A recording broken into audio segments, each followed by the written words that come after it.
Bismillahirrahmanirrahim. Kali ini kita belajar kembali yaitu mata pelajaran sejarah mengenai manusia dan sejarah. Baik, pertama pengertian sejarah. Sejarah berasal dari bahasa Arab yaitu sajaratun yang berarti pohon atau keturunan. Pengertian sejarah adalah suatu ilmu pengetahuan yang mempelajari segala peristiwa atau kejadian yang telah terjadi pada masa lampau dalam kehidupan umat manusia.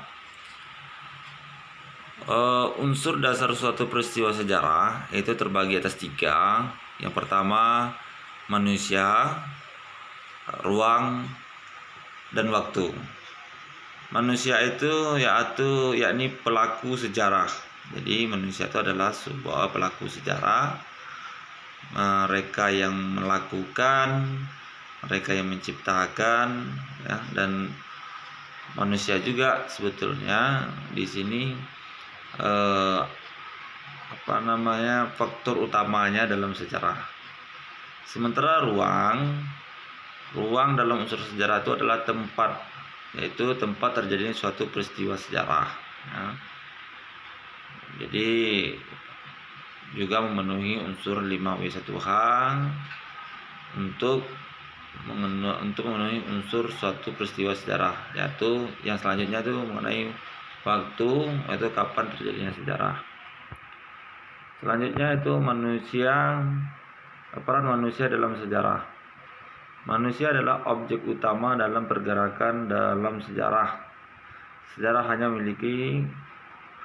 dimiliki oleh manusia. Jadi dalam kata lain, selain dari manusia tidak memiliki sejarah, karena memang terkait juga dalam ilmu sejarah ini adalah ilmu sosial, dan makhluk sosial itu hanya manusia itu sendiri. Terus lingkungan alam mempengaruhi sejarah manusia, namun tidak menggerakkan sejarah manusia. Jadi manusia itu adalah faktor utama terjadinya sebuah sejarah. Selanjutnya konsep waktu dalam sejarah. Waktu menurut Kamus Bahasa Indonesia adalah saluran rangkaian saat ketika proses perubahan atau keadaan berada atau berlangsung. Waktu dapat berupa detik, menit, jam, hari, bulan, tahun, tanggal, dan lain-lain. Waktu merupakan salah satu konsep dasar sejarah di masa lalu. Jadi sejarah itu tidak akan pernah terulang kembali. Karena apa? Karena mungkin sejarahnya boleh sama berdasarkan konsep waktu sejarah sini, tetapi waktunya sudah akan berbeda. Selanjutnya periodisasi. Periodisasi adalah pembabakan masa atau waktu yang digunakan untuk mengetahui berbagai peristiwa dalam sejarah. Tujuan periodisasi adalah untuk mempermudah memahami sejarah. Periodisasi bukan berarti memutuskan peristiwa yang satu dengan yang lain, karena dalam sejarah dikenal aspek keseimbangan dan kontinuitas yang merupakan suatu hal yang pokok. Jadi periodisasi ini sama dengan pengkotak-kotakan dalam sejarah. Jadi dalam sejarah itu juga disebut dengan periodisasi. Tujuannya adalah agar sejarah itu mudah dipahami atau dipelajari. Periodisasi sejarah. Nah, ini ada masa praksara, masa Hindu-Buddha, masa Islam, masa kolonialisme Barat, terus masa pendudukan Jepang, dan masa kemerdekaan. Keterkaitan antara waktu dan pembabakan sejarah. Jadi keterkaitan waktu dan pembabakan sejarah. Satu, diperlukan periodisasi atau pembabakan zaman sesuai klasifikasi waktu, memudahkan manusia dalam mempelajari dan memahami waktu suatu peristiwa sejarah. Maksud dari periodisasi adalah supaya setiap babak waktu itu menjadi jelas ciri-cirinya sehingga mudah dipahami dari urutan-urutan rangkaian peristiwa sejarah tersebut. Di pembabakan itu jadi bersama dengan periodisasi tadi. Konsep ruang dalam sejarah. Ruang atau dimensi spesial merupakan tempat terjadinya berbagai peristiwa sejarah.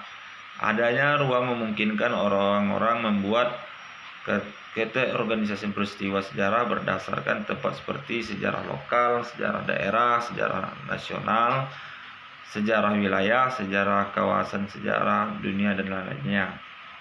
Contoh konsep ruang dalam sejarah. Ya, ini ada foto di samping ini merupakan foto dari peristiwa proklamasi kemerdekaan Indonesia, yaitu pada tanggal 17 Agustus 1945. Peristiwa sejarah tersebut memiliki 3 unsur utama dalam sejarah, yaitu manusia, yaitu di situ ada Soekarno, ada Hatta, dan tokoh-tokoh lainnya. Dan dalam peristiwa tersebut ada waktu. Waktu di situ adalah 17 Agustus 1945, dan ruang adalah rumah Soekarno di Jalan Pegangsaan Timur nomor 56. Jadi inilah yang disebut sejarah itu yang memiliki konsep ruang dan waktu dalam sejarah.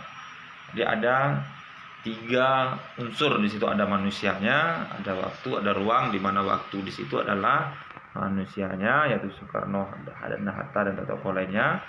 Sementara waktu adalah kapan terjadinya, yaitu pada tanggal 17 Agustus 1945. Sedangkan ruang tempat terjadinya pembacaan teks proklamasi, yaitu Jalan Pegangsaan Timur nomor 56. Selanjutnya yaitu konsep kausalitas dalam sejarah. Konsep kualitas berarti adanya hubungan sebab akibat atau kualitas atau saling mempengaruhi antara peristiwa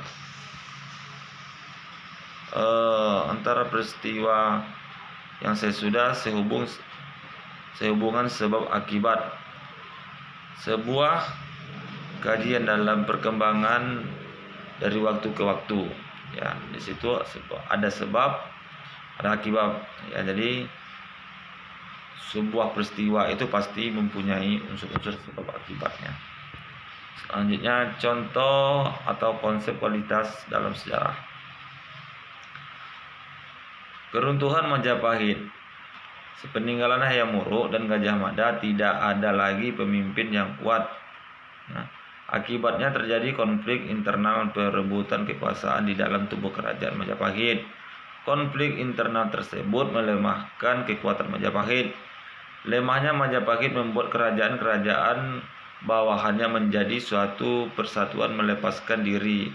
Kondisi tersebut ditambah dengan masuknya pengaruh Islam ke Majapahit, terutama di daerah pesisir di bawah komando Raden Patah.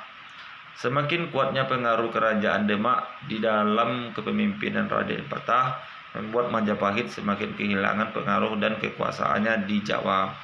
Ketika Raden Patah mengerahkan kekuatan Islam di bawah Majapahit, perang antara Demak dan Majapahit tak terhindarkan. Majapahit kalah dan menjadi akhir dari kerajaan Hindu-Buddha di Indonesia. Ini sini adalah sebab dan akibat, nampak dan jelas sekali di situ disebutkan, sudah kita baca tadi. Ada sebab di situ. Nah, ada kausalitasnya sejarah. Apa penyebabnya? Yaitu runtuhnya kekuasaan kerajaan Majapahit yang disebabkan oleh konflik internal dan perebutan kekuasaan di dalam tubuh kerajaan itu, ya. Adanya sebab itu berakibatnya menjadinya runtuhnya kerajaan tersebut. Nah, ini contoh kausalitas dalam sejarah. Hayam Wuruk, Gajah Mada meninggal, terus konflik internal Majapahit, kerajaan bawahan Majapahit berontakan dan memisahkan diri, terus masuknya Islam ke Jawa, terus runtuhnya Majapahit, perebutan kekuasaan antara Demak dan Majapahit, terus Islam semakin kuat. Jadi yang di atas ini adalah faktor-faktornya, penyebabnya, dan ini akibatnya. Jadi ada penyebab negatif yang membuat sebabnya menjadi positif. Evaluasi. Jelaskan pengertian konsep manusia, ruang, dan waktu dalam sejarah. Yang kedua, mengapa diperlukan periodisasi dalam sejarah. Yang ketiga, berikan contoh penerapan konsep kausalitas dalam suatu peristiwa sejarah dan berikan penjelasannya. Terus selanjutnya, buatlah artikel sejarah dan tunjukkan konsep manusia dan ruang. Oke, ini adalah soal evaluasi kita sejauh mana kita sudah memahami sejarah. Saya Bapak harap semua siswa bisa mengerjakan dengan baik dan benar. Cukup sekian pertemuan kita hari ini. Saya sudahi. Wabillahi taufiq wal hidayah. Assalamualaikum warahmatullahi wabarakatuh.